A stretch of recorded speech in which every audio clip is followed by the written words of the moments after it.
Hey everyone, welcome back to the channel, and today I have my overview for the final episode of Loki Season 1. Yep. Okay, this episode was pretty darn good. We pick up right at the end of the last episode when Loki and Sylvie are going past Goliath to a massive building. We don't know at first what it is, but eventually we find out. It's a massive asteroid floating in space, technically. It's the centre of the multiverse. Literally, it is the exact centre of every universe that ever existed and will exist again. Anyway, we head into this massive complex, which is absolutely humongous, frankly. And who do we see? Miss Minutes. So she is somehow, well, we know for a fact now that the TVA is very much intertwined with this massive building at the centre of the multiverse, the literal centre. But we don't know how yet. Well, we know that the person who is in this building obviously made the TVA, so that's a pretty big link, but I didn't realise they would be that closely intertwined, that there would actually be TVA tech in this building. Anyway, Loki and Sylvie make their way through this building, eventually making it through to a massive room where a guy greets them. And this man, for the most of the episode, is simply known as the One Who Remains. And then, boom, Loki and Sylvie are cut off for a while, because we head back to the TVA very briefly. And we see Ravonna Redslayer, once again, gathering some data, again, on the beginning and ends of time, literally the entire history of the universe, at which point our boy Mobius shows up.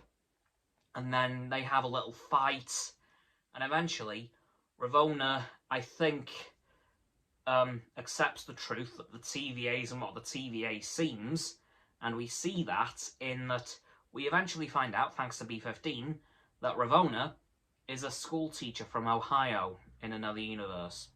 So yeah, that's fun.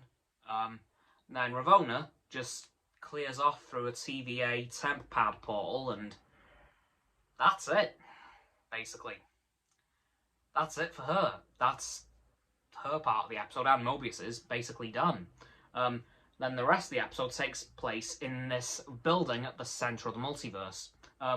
We hear a lot about the One Who Remained and why he exists and how he exists in this way.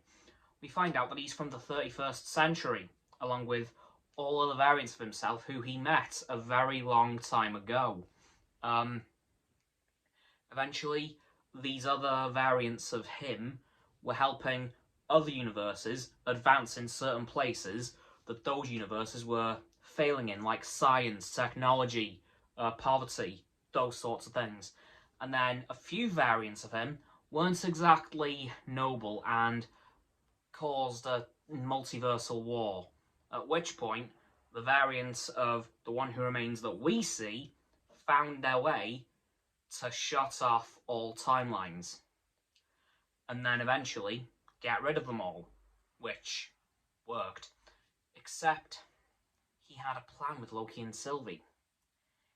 His plan was to make sure that those two didn't get pruned. He has literally orchestrated everything to lead up to this exact moment, where he gives them an ultimatum. Loki and Sylvie let him just carry on as he is, or they actually have three options. That's one option, or they kill him and take over the TVA themselves, or conversely, just kill him and let the multiverse get reborn. And he knows how this is going to go. Up to a certain point where something goes wrong in the multiverse and branches start to form randomly, and then he just loses all sense of direction. He doesn't know what's going to happen. And then, sadly, there's a brief fight between Sylvie and Loki in deciding what they're going to do, eventually Sylvie gets the upper hand and actually kills the one who remains. And, thought I'd mention this very briefly, he gave himself a few other names that he's been called throughout history. He's been called a madman, a conqueror. That one perked my ears right up, because I thought, conqueror, 31st century, Kang? We had no confirmation of that in this episode, sadly, but we had a couple of hints towards the end. Anyway, how Sylvie did get the upper hand was by sending Loki through a temp pad portal back to the TVA. And once she kills him, the one who remains, the multiverse just exploded back into existence. Branches started forming everywhere, and that could be seen on the TVA screens. They were just going left, right, centre. There was branches literally forming everywhere possible, which is how multiverse should work, of course. So we would have seen 616 being reborn, 1610, which is the Miles Morales universe, for those of you who don't know, and loads of others, including Marvel Zombies, and all the universes that will be shown in What If. Nice link in, Marvel. Well done.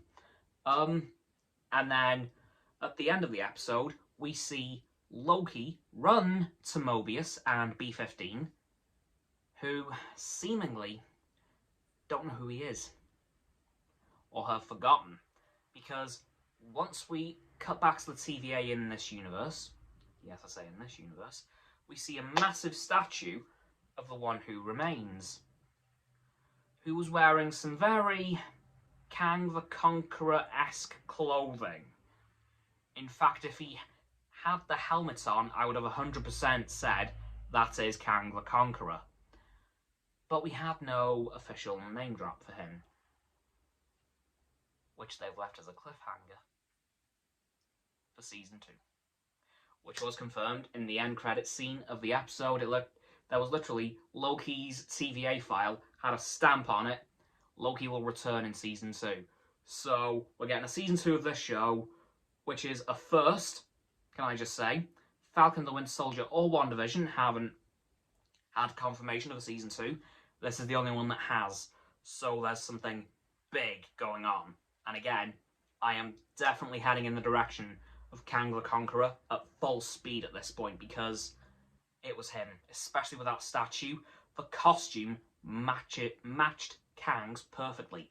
The only problem was we couldn't see the colours because it was a gold statue. And if it is Kang, it would be purple and green.